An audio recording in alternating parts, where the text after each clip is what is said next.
So to the final but very important part of my address, shedding some light on what needs to be done. These are the core issues which require urgent attention and ones which I will pursue irrespective of which party forms the next government. The national debt is totally unacceptable and must be reduced dramatically within the next 2 to 3 years. Currently, depending on which statistics you read, the debt stands at least £850 billion, 60% of GDP. In 2002, it was only 29%, rising to 37% in 2007. The Centre for Policy Studies argues that the real national debt is as high as £1,340 billion, 103.5% of GDP. The Institute for Fiscal Studies states that Gordon Brown has saddled Britain with more debt than all major countries except Iceland and Ireland. This must be tackled ruthlessly through justifiable and necessary measures, not through increased taxation. Direct and indirect taxation is already high enough. You are doing your bit already. Of course, public sector spending must be cut, but cuts can be made, which will have little or no impact on our everyday lives. It is my view that millions of pounds are wasted on red tape, bureaucracy, administration, call it what you will. We need to find out what those real numbers are and precisely in which sectors. There are other areas where savings can be made, probably saving millions, if not billions of pounds. A tough and thorough audit is required by a truly independent and professional body specialising in efficient management. I know the subject of Afghanistan is an extremely delicate subject, and I want to praise our troops for their heroic efforts to remove the Taliban and help eradicate the threat of terrorism.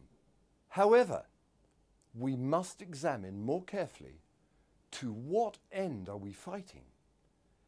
At an enormous cost in financial terms, about £5 billion a year, and more importantly, the lives of British soldiers.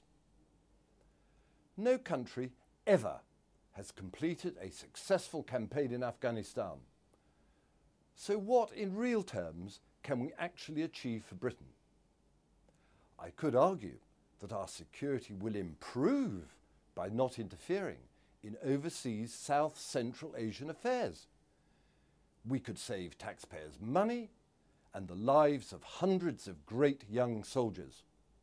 On the subject of foreign matters, our official spending on foreign aid is in the region of £9 billion per annum. We cannot afford this. I mentioned China earlier. There are many other countries this government throws your money at. We must look after our family, the British people, first and foremost. That is the duty of any British government. Government foreign aid, taxpayers' funds, should be suspended for at least 1 year, but we should encourage people who have sufficient disposable income and major international companies like banks and oil companies to donate aid directly to internationally recognised bodies who will ensure that donations go directly to those in dire need, not foreign governments who may have the ability to siphon off money for their own personal gain. They are run by politicians, after all. The banks have angered all of us. Moreover, many of you have lost hard-earned income and savings. far greater control and regulation is required. And that should have been done years ago. Where were you, Chancellor Brown? We need to enforce reasonable lending to businesses, particularly small and medium-sized, at affordable interest rates. Bankers' bonuses must be in line with company and group profits, not just individual performance, and bonuses should be capped at a more acceptable level. Industry and manufacturing has declined dramatically, especially in the last 2 decades. Now we must invest sensibly in British enterprises and rejuvenate flagging businesses which, with assistance, could be viable. We must grow and develop businesses through significant investment, far more than the token amount offered by the Chancellor in his March budget. That's how we're going to get out of the mess and grow the economy. This will improve our GDP and create employment opportunities. Taxation is a complex issue. However, there must be no increase in direct or indirect taxation. Let's get the country going and there will automatically be more tax revenue. Normally, governments increase taxes because it's the easiest revenue-generating solution, not because it is right and fair or the only solution. Employer and employee NI contributions must not be increased. If possible, they should be reduced to help stimulate employment and improve employee disposable incomes. Corporation tax for small and medium-sized businesses should be cut, so they are able to invest in their growth. And when I say cut, I mean by at least 5%. At a more local level, business rates should be cut to a fair and realistic level, proportionate to the services actually provided to businesses.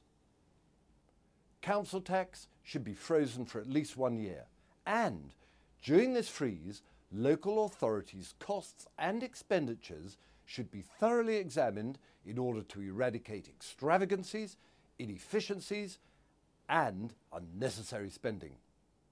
Our health services require considerable improvement.